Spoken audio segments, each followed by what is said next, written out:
Hi, bon après-midi. Nous avons aujourd'hui avec nous un invité qui a beaucoup d'expérience à nous raconter, et donc c'est Monsieur Gérard Bondy. Gérard Bondy, qui est donc résident de Concorde, c'est ça? À présent, non, j'habite à Redwood City. Ah, Redwood City. Donc il a appelé, comme la plupart de nos invités, l'annonce dans le Journal français d'Amérique, et on va voir donc ce qu'il a à nous dire. Monsieur Bondy, bienvenue au programme franco-américain. Et je pense qu'avec, à vous voir, je pense que vous avez eu d'expérience avec les Français. Je vais peut-être vous demander comment vous avez tout d'abord appris le français. Vous parlez très bien le français, vous êtes américain, vous parlez très bien le français. Il y a des gens qui me demandent toujours dans les restaurants français, quand j'entre, je dis bonsoir en français, et on me demande, est-ce que vous êtes français, monsieur? Je leur dis, non, je suis un Américain intelligent. Ah bon? Donc, alors, mon histoire, j'ai passé ma jeunesse à Paris. Oui. Je suis allé en 1929, quand j'avais 21 ans, je suis devenu placeur au Paramount. Placeur, ça veut dire quoi? Placeur, usher en anglais. Ah oui, d'accord. À cette époque-là, les gens entraient au cinéma à Paris, il faisait noir, on ne voyait que l'écran. Alors les gens étaient debout, ils ne voyaient pas, parce que la plupart des cinémas à Paris, à cette époque-là, c'était les fauteuils réservés. Alors il y avait de la lumière quand ils sont entrés, mais ici, le spectacle était continu. Ça commençait à 9h30 du matin jusqu'à 2h du matin. Il y avait 5 spectacles sur la scène, grands spectacles comme nous avions aux États-Unis. Comprenez? Et c'était la première. C'est pas le cinéma, c'était le. Oui, c'était un cinéma, Paramount. C'est Paramount qui a. C'est près de la place de l'Opéra. Ça y est toujours. Et alors, au coin de la rue Chaussée de l'Antin. Ah oui, je connais. Et alors, j'ai travaillé là-bas jusqu'à. Comment vous avez atterri en France? Comment? Comment vous êtes arrivé en France? Je suis en train. En train? Oui, mais j'étais en Europe. Vous étiez en Europe? Ah, d'accord. À cette époque-là, oui. Ah oui, vous voyagez? Non, je n'ai pas croisé. J'étais déjà en Europe à cette époque-là. D'accord. Vous comprenez? Parce que je suis parti de chez moi. Je voulais vivre tout seul, indépendant, tout ça. Je ne gagnais pas assez d'argent chez moi, où je travaillais dans un bureau d'assurance. Je ne pouvais pas partir de chez moi pour vivre seul. D'accord, mais vous étiez un résident d'Europe? Moi, j'étais déjà là. Et alors, comme je dis, en 1939, je suis devenu assistant directeur au cinéma Marignan, aux Champs-Élysées. Et à cette époque-là, le soir, on portait des tenues de soirée, c'était obligatoire et tout ça, et c'était très élégant. Et alors, l'agent, qui était un Américain à Paris, qui engageait des artistes de partout au monde, et des Américains, des Français aux États-Unis, etc. Et alors, il a décidé d'exporter des revues Folies Bergère aux États-Unis, et ils ont ouvert des theater restaurants, comme ils ont maintenant à Las Vegas et Reno, avec des revues Folies Bergère, des vraies revues Folies Bergère. Et alors, nous avons un endroit à Londres qui s'appelait London Casino, à New York, French Casino, à Chicago, French Casino, à Miami, French Casino. Donc toute la troupe voyageait? Toute la troupe voyageait? Pardon? Et moi, j'étais régisseur. Alors moi, je voyageais avec le spectacle et nous avions un contrat d'importer une nouvelle revue chaque 5 mois. J'ai croisé l'océan 9 fois avec des revues jusqu'à la guerre a éclaté. Et ça, c'était la fin des voyages. Des voyages. Comprenez, mais quand vous voyagez de Chicago à Londres, c'était toute la troupe qui voyageait? Oui. Toujours avec les C'était facile, les avions et tout? Non, il n'y avait pas d'avion à cette époque-là. On voyageait. J'ai fait un aller-retour sur Normandie. Je suis arrivé d'Europe à Par New bateau? York. Par bateau? Toujours, il n'y avait pas d'avion, il y avait des zeppelins, vous comprenez? Et c'est tout. Il n'y avait pas des avions assez grands pour croiser l'océan. Oui, mais pour aller jusqu'à Chicago, ça vous a dû prendre une semaine? On prenait le train. Ah, le train. Oui, le train. Nous avions des voitures séparées pour les artistes. Bon, d'accord, c'est facile de la France vers Londres, mais de Londres vers les États-Unis, ça faisait... On venait sur un bateau, Champlain, Île-de-France, Normandie. Ah bon? Et ça prenait combien de temps? Il n'y avait pas d'autres moyens à cette époque-là. D'accord. Ça prenait toujours à peu près presque 5 jours. Juste pour le voyage? Oui, pour un voyage, oui. Maintenant, on peut le faire en 3 heures avec le Concorde. Ben oui, mais il n'y avait pas d'avion à cette époque-là assez grand. Pour prendre toute une faire le tour. Ah oui, il y avait des avions de guerre seulement, c'est ça? Oui, mais même des avions de guerre à cette époque-là ne pourraient pas croiser l'océan. Et les gens... Ça commençait faut vraiment être motivé pour le faire, alors. Pardon? Il fallait vraiment être motivé pour pouvoir aller, donc. Pour aller de la France vers les États-Unis pour présenter un spectacle, il faut être motivé. Pour moi, c'était une aventure que les jeunes gens de mon âge n'auraient jamais arrivé à avoir des expériences que j'avais. Ah oui, c'est pour ça. Envié pour oui, ça. Bien sûr, bien sûr. Et j'étais très beau garçon. C'est pour ça qu'on a employé auparavant, on a employé 45 jeunes hommes pour leur apparence. Je vais vous montrer une photo de moi quand nous sortions à cette époque-là, comme maintenant vous allez à la discothèque. Oui, je ne vais pas vous reconnaître. Ils n'en avaient pas de discothèque. Alors nous allions dans des nightclubs ou des hôtels pour danser. C'est comme ça que nous sortions. On ne pouvait pas entrer si on n'était pas habillé en tenue de soirée. C'était vous là? C'est aussi moi. Ah ouais. C'est à cette époque-là. C'était le photographe. C'est dommage qu'on ne peut pas la montrer, mais enfin... Mais j'en ai, j'ai des 8x10. Ah, vous aurez dû apporter la 8x10, donc. J'en ai dans la voiture, tout en debout. Ah, c'est dommage. Oui. Mais on vous l'aurait dû l'apporter. Vous pouvez l'apporter un peu plus tard. Je fais la photographie, moi, ah bon? avec des mannequins et des artistes dans le Maintenant? club. Oui, je fais ça depuis des années. Et c'est votre... En noir et blanc. Et qu'est-ce que vous faites pour les agences et tout ça. Et alors moi aussi, j'avais une audition ici Maintenant, quand vous donnez votre carte, vous donnez votre carte avec votre photo? Non, ça c'est pour moi. Ça c'est juste personnellement, ah, d'accord. Ben, les gens sont curieux, vous comprenez. Il y a à peu près 2 ans, j'ai gagné 5 disco contests, $100 chacun. Les femmes sont en ligne, font la queue pour moi, parce qu'ils me reconnaissent. Je sors avec un suit notaire, un complet. Et vous dansez? Et je danse bien, parce que j'ai toujours dansé. Vous avez beaucoup d'expérience. Ma femme est morte en 1969. Et j'ai pleuré pendant 3 mois. Nous étions mariés pendant 30 ans et après sa mort, je me suis dit, mais elle est morte et moi je suis vivant, je vais regagner ma vie avant d'être marié. Et qu'est-ce que j'ai fait? J'ai dansé, j'allais à la plage, je faisais la même chose. Faut vous occuper. La différence était, la grande différence était, quand nous sortions, nous étions bien habillés dans les hôtels à Fifth Avenue. On était obligés de porter des tenues de soirée. Mes amis et moi, nous avions des tenues de soirée à Londres et à la Savoy Hotel, c'est comme le terme. Quand nous y allions, nous pouvions entrer au dining room en smoking. Ah bon? Mais danser, il fallait porter costume. Oui, on ne pouvait pas danser. Alors nous avions mes amis, moi. Tout le monde avait des costumes. On y était tout le temps, que moi, Est-ce qu'on pouvait louer des costumes comme maintenant? 5 mois.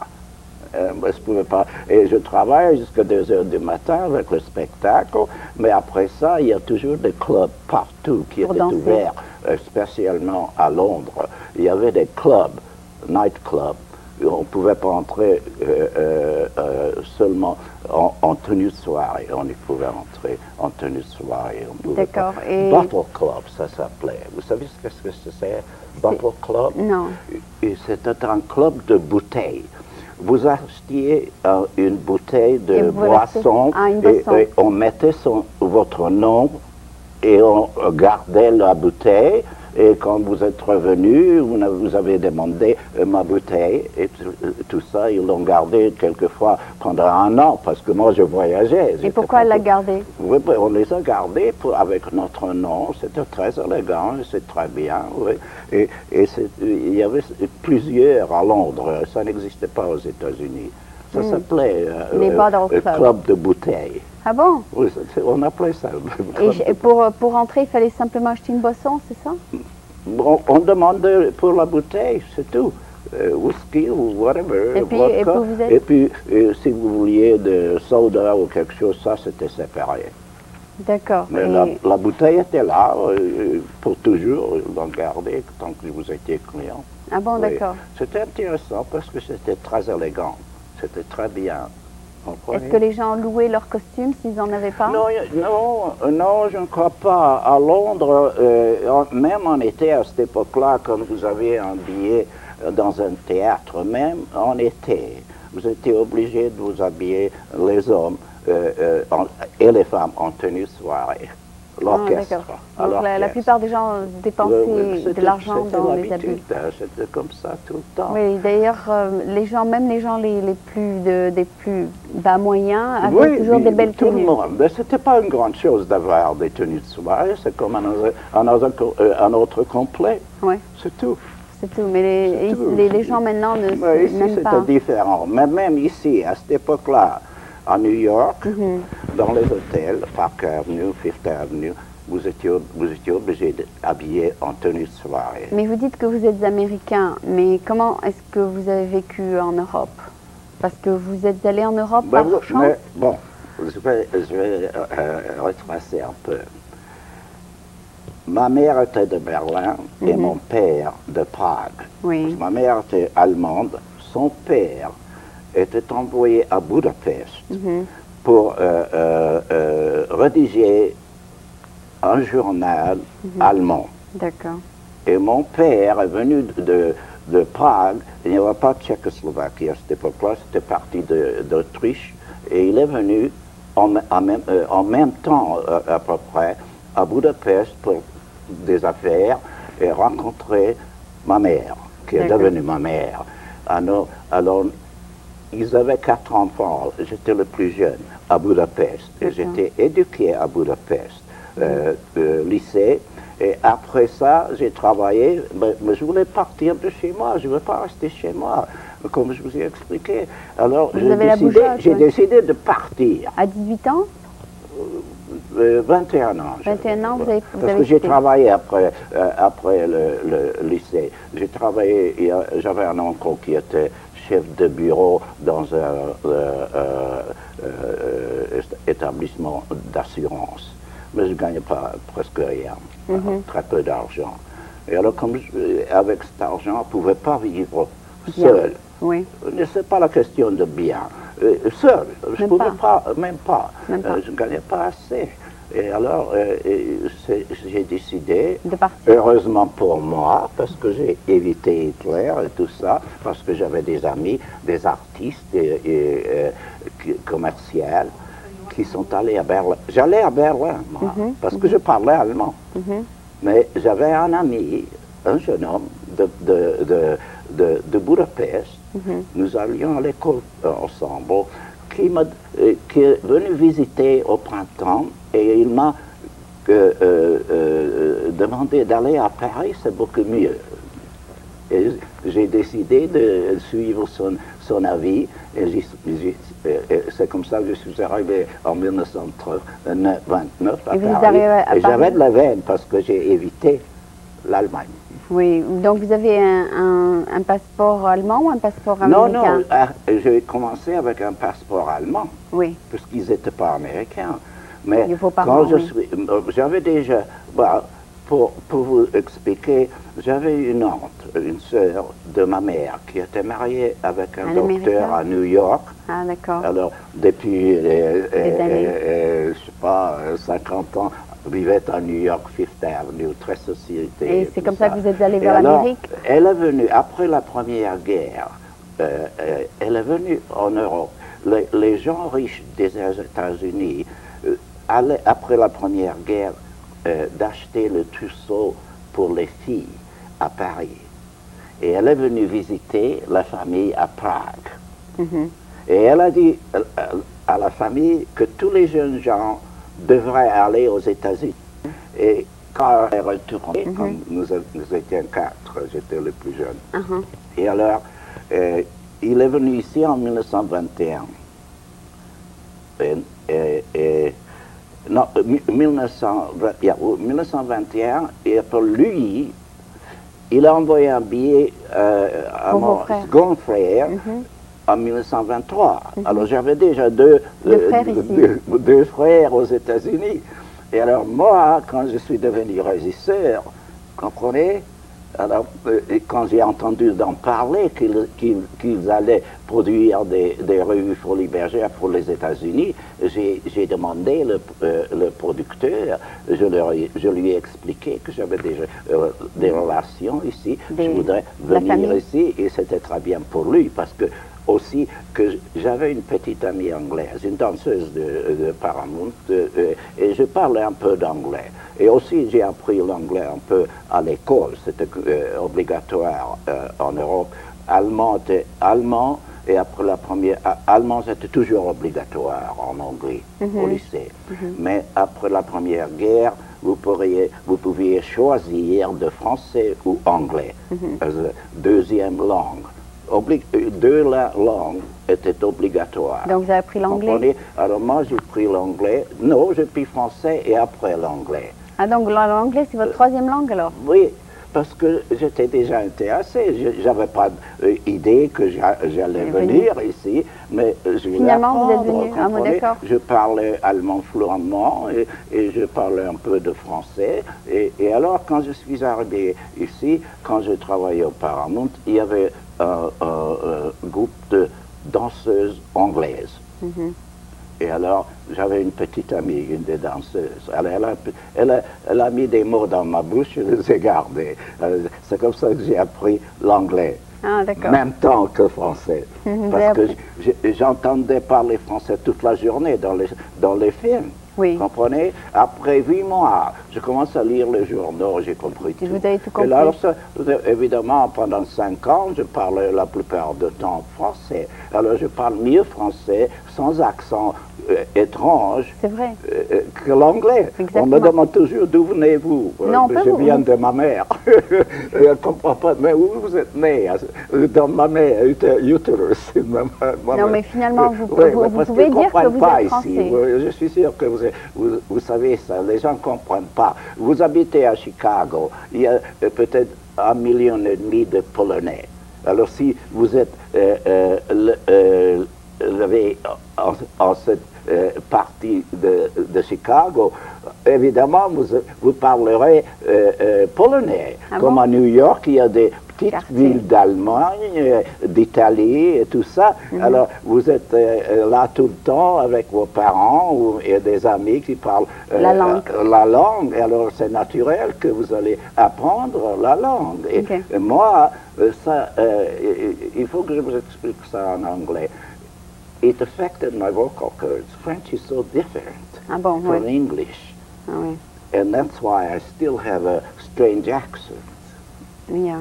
Okay. Parce que quand je vais dans un restaurant français maintenant, et je leur dis bonsoir ou quelque chose, on me demande toujours, est-ce que vous êtes français, monsieur? Vous n'avez pas d'accent américain? Pas d'accent étrange en français, mais en anglais, oui. Vous avez un accent américain? Oui, et alors... évidemment, alors, comme je vous ai expliqué, nous avons importé des revues de 1934, nous avions ces endroits-là dans les villes que je vous ai mentionnées, et Theatre Restaurant, 2 spectacles par soirée. À New York, les gens étaient habillés, c'était élégant, c'était très bien. C'était un très grand succès. Maintenant, très grand succès. Un spectacle, c'est à peu près, disons, $60 à Reno. C'était à peu près... Oui, mais c'est différent maintenant. Comme, par exemple, nudité n'était pas permis. Les femmes portaient des papillons sur les... Ah, d'accord, d'accord. On parle toujours des Français. Ils sont less liberal dans New York. Ah, d'accord, enfin. Vous comprenez? À cette époque-là, les mannequins qui avaient des costumes grandioses, mais il fallait couvrir un petit peu. La poitrine était exposée, oui. Mais il fallait couvrir un petit peu. Le titan était couvert avec ce qu'on appelait le papillon. Ah, d'accord. Oui. Mais c'était quand même, on pouvait tout voir, quoi. Mais c'était des grands spectacles, des escaliers, comme le Ziegfeld. Oui, oui, et ça existe toujours, non? Non. Ça n'existe plus. Par contre, il y a des spectacles, les Folies Bergères, maintenant. Oui, mais il y a là la même chose maintenant, à Reno, Las Vegas, Atlantic City et tout ça. Ils n'ont pas besoin de Folies Bergères. Ils font la même chose ici. Oui, mais il y en a à Paris aussi, dans les casinos. Je vais vous expliquer quelque chose, peut-être vous ne savez pas. Il y avait un endroit aux Champs-Élysées qui s'appelait Lido. Oui, et il y a un Lido ici. Oui, il y a. C'est la même compagnie. Ah, d'accord. Oui, il y a un club. Il y avait une piscine. Et le soir, on dansait en tenue de soirée. Autour de la piscine. Le public, autour de la piscine. Et puis il y avait des artistes, des danseurs et tout ça. C'était très élégant et tout ça. Mais maintenant, c'est... et quand c'est que votre vie... Mais le Lido a toujours été comme un club. C'est en bas. Vous comprenez? Mais la piscine n'y est plus. Ah, d'accord, d'accord. Oui. Quand c'est que votre vie d'aventure et de voyager s'est arrêtée? Avant la guerre, après la guerre? Avant la guerre. J'étais à Londres quand ça commençait en Europe. Vous comprenez? J'étais programmé d'aller en Australie avec 2 revues sur la route. Comprenez? Okay. Et moi, je ne voulais pas y aller parce que j'étais déjà citoyen ici. Vous comprenez? Je leur ai dit, je ne veux pas rester en Australie parce que s'il y a la guerre, il n'y aura pas de bateau pour revenir. Mais le gouvernement américain est obligé de rentrer tous les Américains de n'importe où. Peut-être sur un bateau de guerre ou tout ça, mais je me suis dit, j'y serai, j'aurai pas de travail, j'aurai pas d'argent. Mais vous serez vivant. Pour attendre le voyage, vous comprenez? Alors vous avez pris le premier bateau? J'ai dit à mon patron, je vais retourner aux États-Unis, je ne veux pas aller en Australie. Et donc vous êtes allé vers votre famille? Je suis revenu ici. Et vous avez pu continuer une carrière dans une autre branche? Oui. Si j'avais encore un emploi à Times Square, il y avait un spectacle américain. C'était américain. Et vous êtes fait engager? C'est en face du théâtre Paramount au Times Square. Ça n'y est plus maintenant. Ça n'a pas duré longtemps. C'était pendant la 1939 World's Fair. Tout de suite après, je suis revenu aux États-Unis. Mais ça n'a pas duré, c'était pas un succès. Il y avait Milton Berle et Harry Richmond. Mais ils étaient déjà passés. Milton est revenu sur la TV, mais Harry Richmond... Vous auriez pu faire carrière à Las Vegas ou à Reno, peut-être? Si j'avais pu obtenir un contrat de travail, oui, je cherchais. Mais les choses sont devenues très mal, unemployment, chômage et tout ça, à cette époque-là, en 1939, après l'exhibition mondiale. Et alors, je ne pouvais pas trouver de travail. Et moi, j'ai rencontré une jeune femme à Chicago qui avait 18 ans, elle est au collège. Elle a gagné un prix jouer du piano à Chicago Municipal Auditorium quand elle avait 11 ans. Et elle était à l'école, étudier la musique et tout ça, au collège. Je l'ai rencontrée parce qu'on était elle travaille chez un docteur réceptionniste. Et c'est comme ça que je l'ai rencontrée. Et c'est devenu votre femme, c'est ça? Je suis allé, quand nous sommes arrivés en 1939 à Chicago, il faisait tellement chaud au mois de juin et humide. En Europe, il n'y a pas de climat comme ça. À Paris, c'est chaud, mais pas comme ici. Et nous sommes allés nager dans un parc avec les gens de la revue. Et alors, moi, j'ai sauté dans un pool of water, a fountain. It wasn't a swimming pool, it was just a fountain. It was very low. Oui. L'eau était très basse. Alors, je me suis dédommagé ma poitrine. D'accord. Alors, je suis allé chez le docteur. Je n'ai rien cassé, mais tout simplement, j'avais des bruises. Comprenez? Oui. Et alors, je suis allé et elle travaillait et elle parlait un peu français. D'accord. Vous comprenez? Et c'est comme ça a commencé. Mais je ne pouvais pas la sortir parce que je travaillais jusqu'à 2 heures du matin. Mais dans la journée, nous allions à la plage à Chicago. D'accord. Et alors c'est comme ça a continué. Et comme moi, je travaillais, je voyageais tout le temps. De temps en temps, elle est venue me visiter à Miami pour quelques jours et tout ça. Et je me suis dit à cette époque-là, si jamais je me marie, j'avais comme je dis, j'avais 26 ans. Je me suis dit, si jamais je me marie, je voudrais marier elle. Et alors, malheureusement, c'est la fin. 5 ans plus tard, son frère était un cartoon artist aux États-Unis, one of the highest paid, you know. Il avait un cartoon qui s'appelait Mary Worth.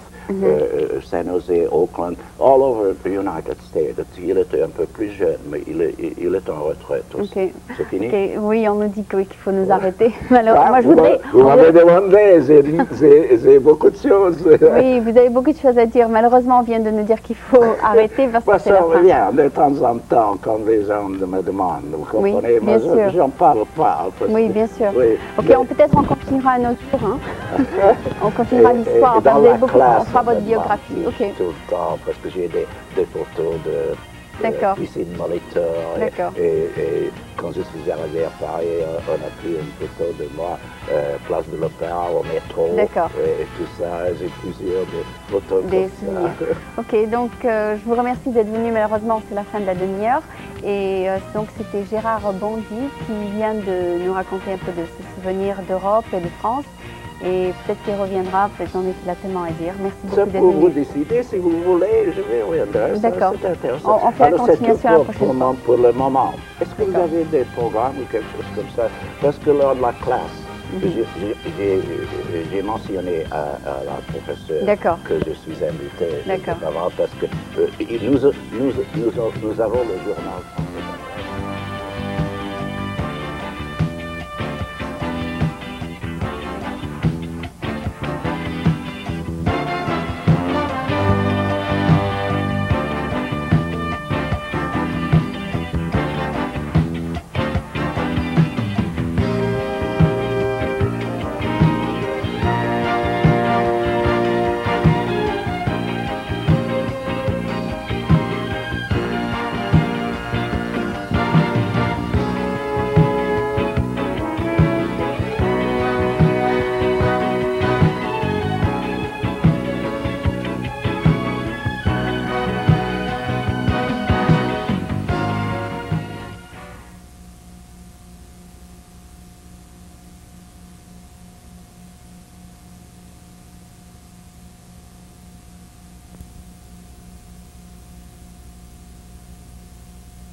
Monsieur Gérard Bondy ici nous a apporté son portfolio et comme ça on pourra un peu mieux illustrer son histoire en Europe et ici, je pense. Donc vous êtes vous-même par profession un photographe, c'est ça? Oui. Oui. Votre profession? Je spécialise pour les artistes et des mannequins pour leur portfolio. Oui. Et vous faites ça depuis combien de temps?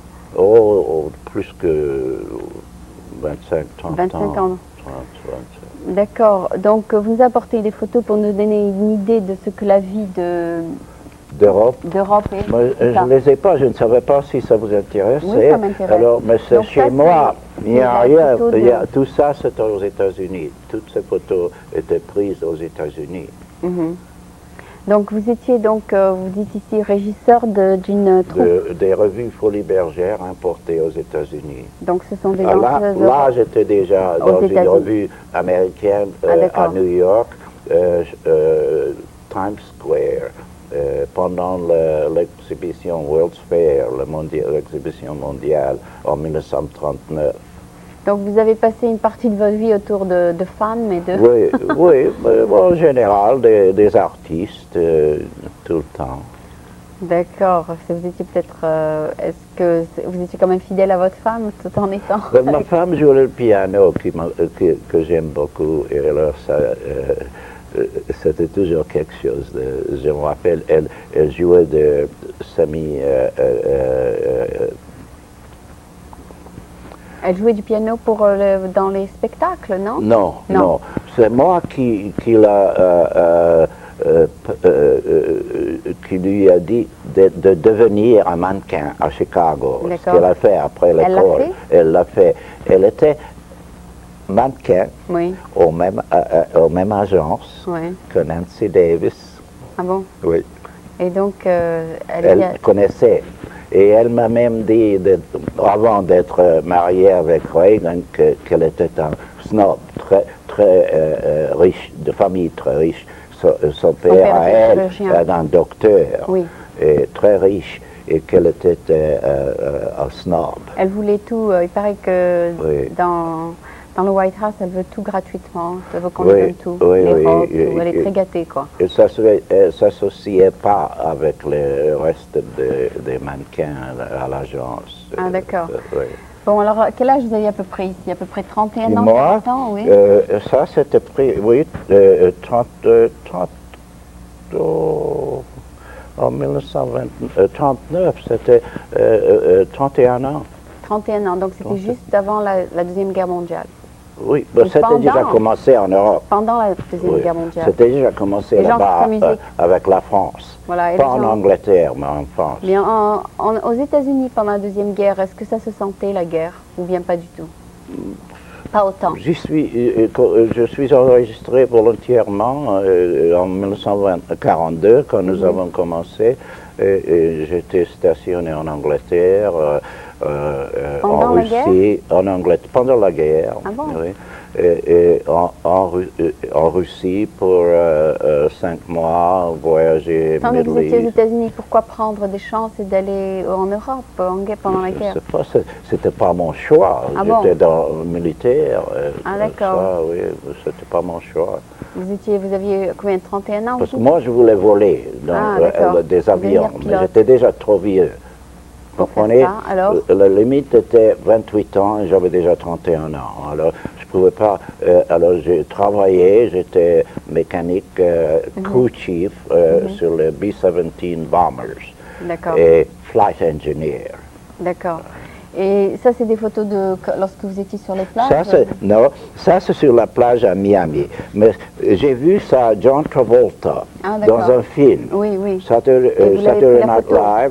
Quand j'ai vu cette photo, j'ai dit, j'ai une photo de moi faire exactement la même chose, mais que lui. Il y a 50 ans avant lui. Oui. Alors, quelle est la différence? Il est millionnaire et moi, j'ai pas de sous, moi. Et vous êtes un bon danseur. J'ai trouvé les photos. Ça, c'est à Miami. Ça, c'est sur le Champlain. C'est qui, ça? Avec des artistes, quand j'ai voyagé, quand j'ai croisé. Oui, c'est toujours moi. Oui, c'est toujours moi. Ah, d'accord. Donc vous avez mis à côté de la photo de Travolta, c'est ça? Ouais, c'est ça qui m'a rappelé que j'avais une photo faire exactement la même chose 5 ans auparavant. D'accord. Oui. Donc c'est sympathique. Mais ça. on jouait sur la plage à Miami et tout Et lui, ça. il a fait ça, il a fait un Oui, film. il a fait la même chose. Et attendez, ah non, Et ça puis c'est... ça, c'est plus tard. Ah oui. En 1972, j'étais à Atlanta, Georgia. Oui. J'ai travaillé pour Lockheed. J'étais écrivain, régisseur d'ingénieur pour Lockheed. J'écrivais des documentations, engineering Ah bon? documentation, service manuals, aerospace industry. Ah bon, vous avez pris des cours, vous étiez... Non, non, j'avais l'expérience déjà. Ah, d'accord. Je sais comment écrire en anglais, en français, mais j'avais l'expérience comme mécanique et j'ai une licence de pilote que j'ai appris à voler après la guerre. Et aussi, je suis licencié par le gouvernement comme un mécanique aerospace. Alors, je connais maintenance et tout ça. Alors, je sais décrire comment réparer, comment opérer votre appareil, opérer, et tout ça, je sais comment écrire. Ok. Pendant Donc, ça, c'est plus vous à que quel 30 âge? ans. C'est vous à quel âge? Ça, j'avais 26 ans. Ça, c'était pris à Chicago quand nous sommes arrivés là-bas. C'est par le photographe qui a photographié la revue pour le programme, et puisque la plupart des artistes ne parlaient pas anglais, alors le photographe m'a demandé d'être gentil, de venir interpréter, et pour ça, il a pris ma photo. Ah, c'est gentil, Oui, c'est gentil. oui, c'était gentil. Une belle photo en plus. Et donc, ça, c'est toujours c'est avec la même Jean? en même temps. Ah, qu'il a d'accord. pris ça. Et oui, elle aussi. c'est votre femme? C'est le même Vous photographe. étiez déjà marié à 26 ans alors? Non, non, je n'étais pas marié. Vous étiez juste J'ai avec elle? rencontré, Ah, vous étiez je avec l'ai elle. rencontrée, elle avait 18 ans à cette époque-là, et comme je vous ai dit, elle allait à l'école, au collège à Chicago, et étudier la musique, parce qu'elle jouait bien le piano.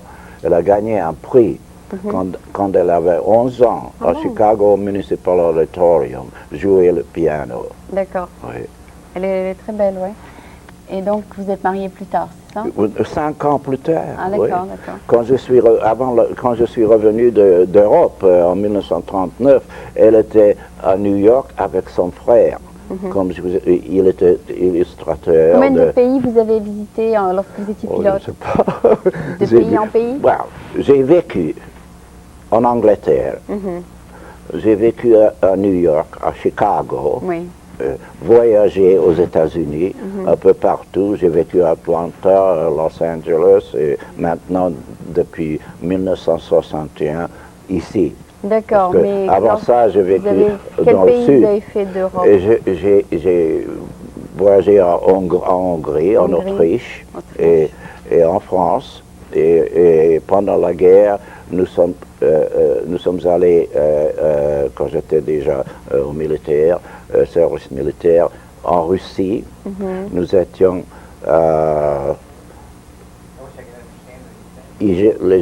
Cairo, et puis Casablanca, le jour de libération de Paris.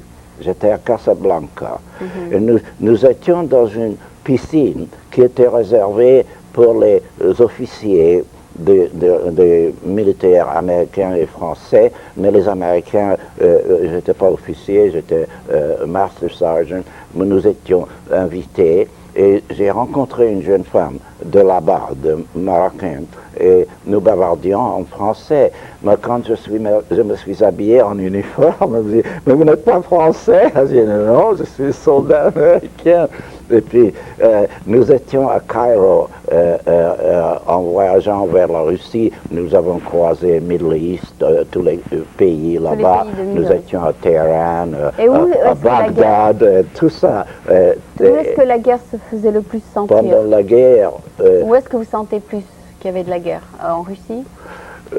Non, mais comme j'étais ce qu'on appelle en anglais ground crew. Oui. Vous comprenez?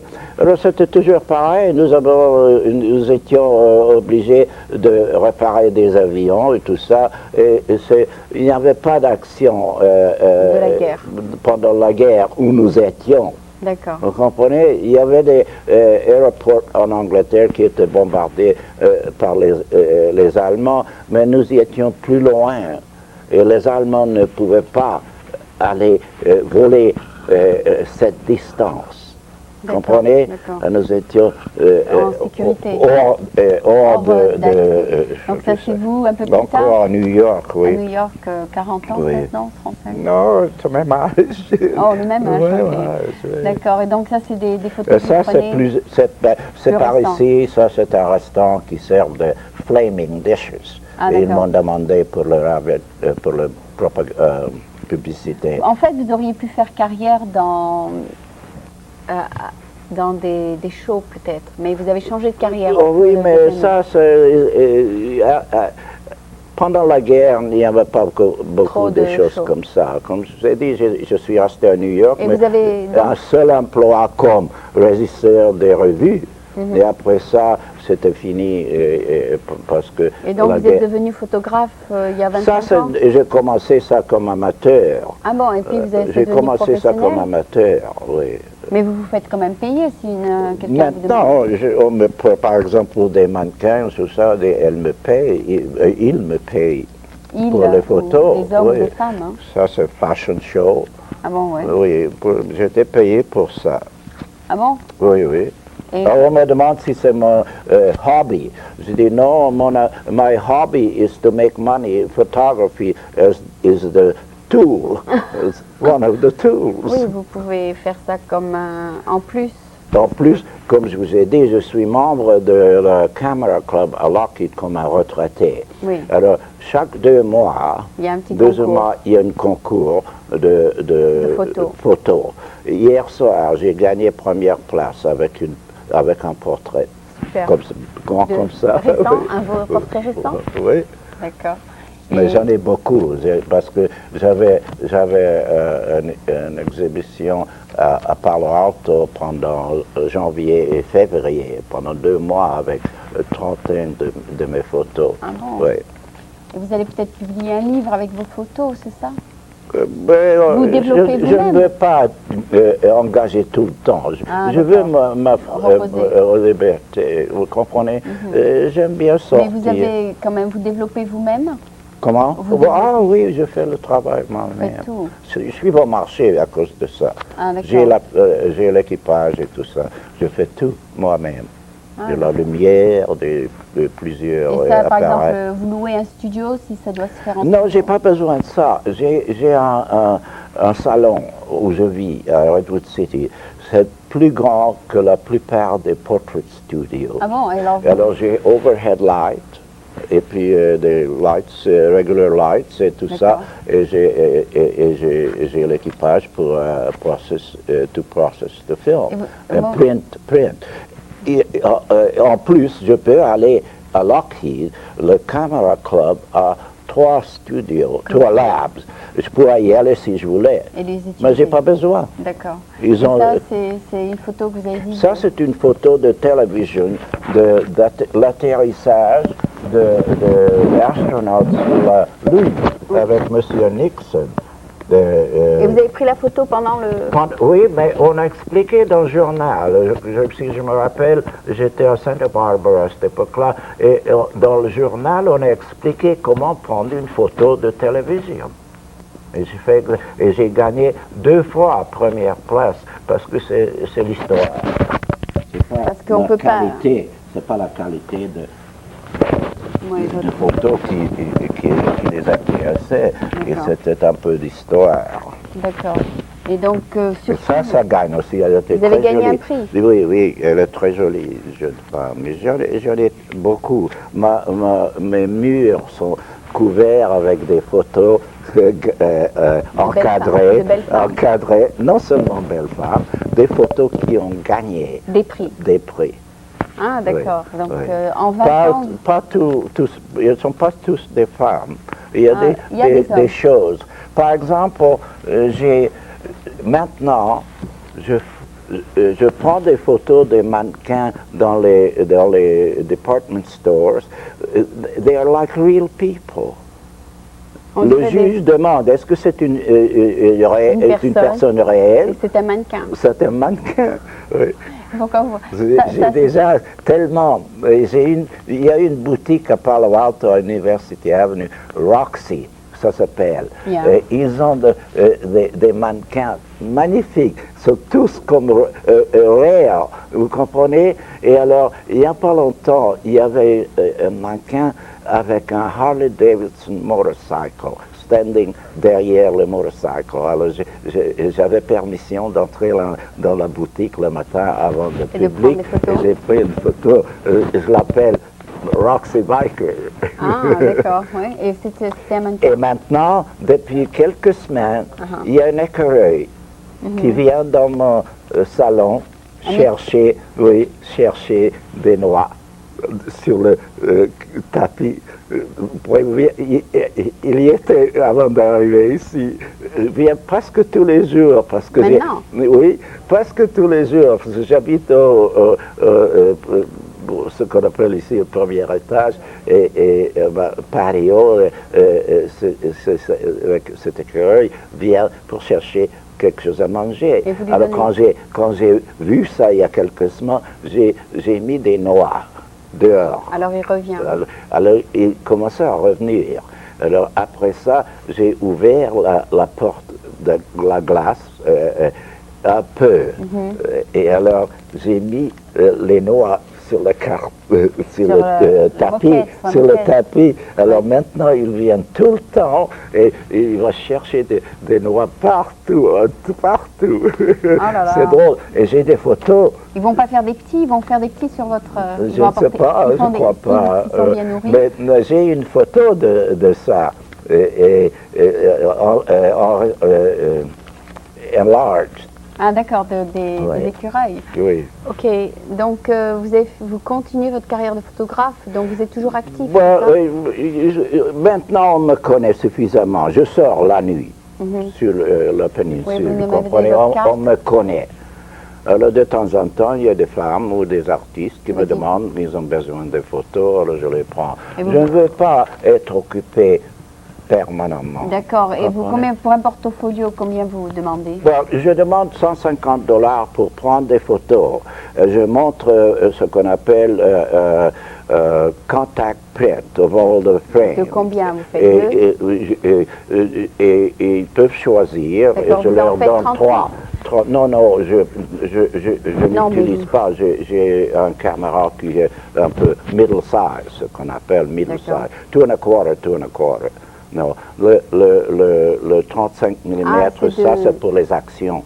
Oui, donc surtout. Vous avez des trucs, des professionnels, 3/4. Oui, et puis j'ai l'équipage pour ça. Mais des photos comme ça, c'est un caméra un peu plus grand. Ça c'est très beau. Oui. Ça c'est aussi pour son portfolio.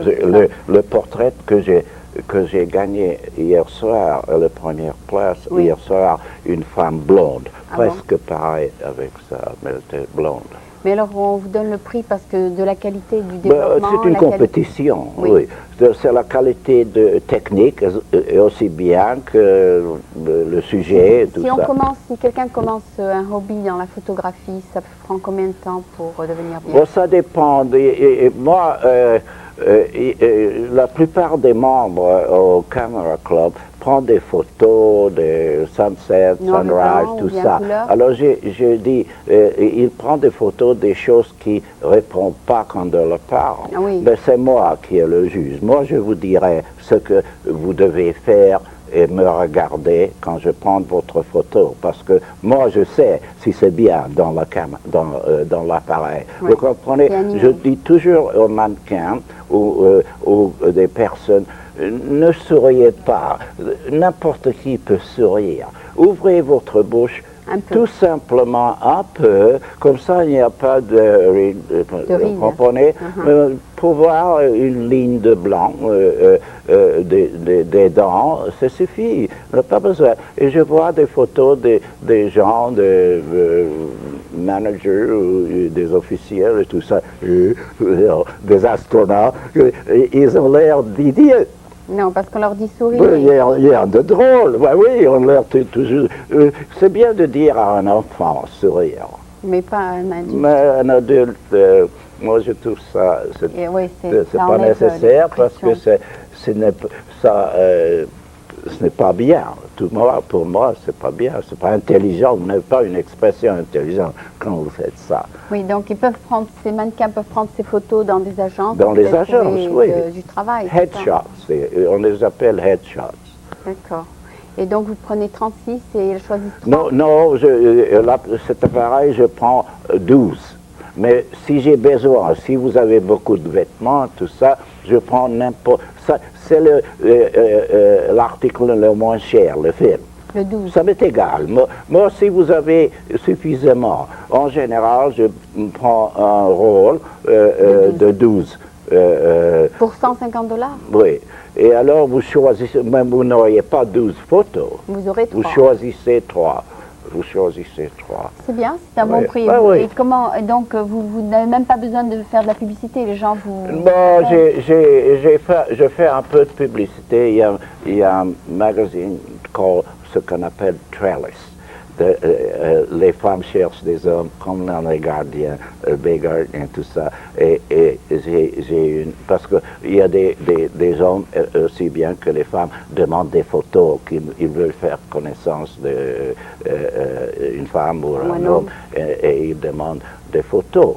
Alors j'ai un petit publicité. Un petit appareil. Oh, une petite publicité pour les gens qui veulent des photos, oui. d'accord. On m'appelle de temps en temps de prendre des photos pour ça. D'accord. Et de tous les pays d'Europe que vous avez fait pendant votre carrière de pilote, quel est le pays qui vous a... Moi, je n'étais pas pilote quand j'y étais. Moi, ça j'ai appris voler d'accord, vous étiez quand je suis revenu. technicien. Parce qu'au militaire, je ne pouvais pas être pilote, j'étais trop vieux. Donc vous étiez technicien, c'est ça? Technicien pendant 5 ans après, je suis sorti de militaire en Los Angeles. Parce que je ne pouvais pas... J'ai jamais travaillé avec mes mains. Finalement, vous n'avez jamais eu le temps de voir le pays. Vous étiez juste dans une station après une station et c'était toujours la même chose. Vous comprenez, j'ai jamais travaillé avec ma main. Mais je ne voulais pas être mécanique. Mes papiers militaires disaient mécanique, airplane mécanique. Je ne pouvais pas obtenir à Los Angeles, quand je sortais après la guerre, je ne pouvais pas obtenir un emploi autre que mécanique. Donc vous êtes resté... Et alors, j'avais ma femme et mon fils, j'avais une maison au sud de Californie. Et j'ai dit, en 1950, j'ai dit à ma femme, moi, j'en avais assez. Je ne veux pas aller être mécanique toute ma vie, ça ne m'intéresse pas, je n'aime pas salir mes mains. Et j'étais sérieux, je vais aller à l'école.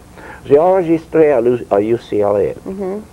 Et une fois, j'ai pris un semestre de French. J'étais le seul étudiant qui avait un A. Ah, d'accord. Comprenez? On m'a tout de suite demandé si je voulais enseigner le français à UCLA. Et vous mais ça ne fait? m'intéressait pas. Ça vous intéressait pas? Non, je vais vous dire pourquoi. La discipline a disparu. Et j'ai dit au dean de l'école que ils ne feront pas attention. Et moi, je ne vais pas parler pendant 50 minutes et personne ne fait attention. Je vais flanquer tout le monde. Personne ne prendra ma classe. Vous comprenez? D'accord. Et j'étais comptable. J'ai pris comptabilité. Qu'est-ce que vous avez fait? Et après ça, j'ai travaillé comme un comptable. Et j'ai vu une annonce par North American Aviation. Ils cherchaient des technical representatives. Donc vous avez fait ça. J'avais beaucoup plus expérience qu'ils demandaient. C'est bien payé. Et vous l'avez pris. Et ils m'ont engagé tout de suite. Et c'est là que j'ai devenu rédacteur engineering, technical writer. C'est ce que j'ai fait jusqu'au temps que je suis devenu trop vieux pour écrire. En 1973, quand j'avais 65 ans, c'était de rigueur d'aller à la retraite. Bon, ben, je suis bien contente que vous soyez toujours actif. Je vous remercie de nous avoir montré toutes ces photos et surtout de voir que malgré malgré toutes vos aventures et tout, vous êtes resté actif et enfin que vous servez à la communauté, enfin, vous faites des photos. Merci beaucoup d'être Il y a venu. plusieurs mois, quand il y avait Oba Oba ici, à San Francisco, je suis allé apprendre à danser la lambada. Ah Je bon? suis le seul qui danse la lambada à Embassy Suites Hotel, Bobby McGee's maintenant. Et il y a une révolution quand le DJ me voit sur la piste avec une bonne danseuse, parce que je leur ai expliqué que je sais danser, mais il est obligatoire d'avoir une partenaire. C'est pas comme Bien disco, sûr, c'est la vous lambada. pouvez faire n'importe Oui, quoi. bien sûr. Alors, il me joue Kaoma. Kaoma? Kaoma, oui, il me joue. Alors, nous bust the place of place. Bon, alors c'était Gérard Bandy, un homme qui est jeune à jamais, on peut Non, dire. pas jeune. Oui, vous êtes Il y a jeune des femmes d'esprit. qui viennent me demander, est-ce que je peux vous demander quel âge vous avez? Je dis, vous venez demander, qu'est-ce que vous voulez savoir? Ben, quel âge avez-vous? Ben, j'avais 82 ans au mois de Mais vous novembre. dansez la lambada. Mais elles me disent, oh, vous êtes aussi vieux que vous sentez. Alors je leur dis, je sens avec mes doigts, vous voulez essayer? Et aussi, la fin de l'année dernière, la fin d'été, en général, Bobby McGee, j'y vais 2-3 fois par semaine depuis qu'ils sont ouverts. Et vous dansez. Et aussi, ils ont des bikini contest. Et à la fin d'été l'année dernière, ils ont commencé male swimwear. Moi, j'ai gagné à $100 contre 4 jeunes hommes. Mais moi, j'ai dit au DJ, appelle-moi le dernier, parce que j'avais un complet, croisé, la cavale, comme je vous ai dit. Je sors tout habillé, comme j'avais l'habitude de sortir en Europe et partout. Et je sors toujours comme ça. Alors, je lui ai dit, j'avais des maillots sous Votre costume. mon pantalon. Et appelle-moi le dernier, et je vais me déshabiller. Et il y avait 5 femmes juges. Et vous ont Il y avait une révolution quand j'ai drop my pants there, et j'ai gagné $100. Bravo. Bon, merci beaucoup. Et votre cassette, vous voulez que je vais vous vous la paye? donner. Ah Je vais vous payer, ça c'est... $6. J'ai 2 cassettes. Bon.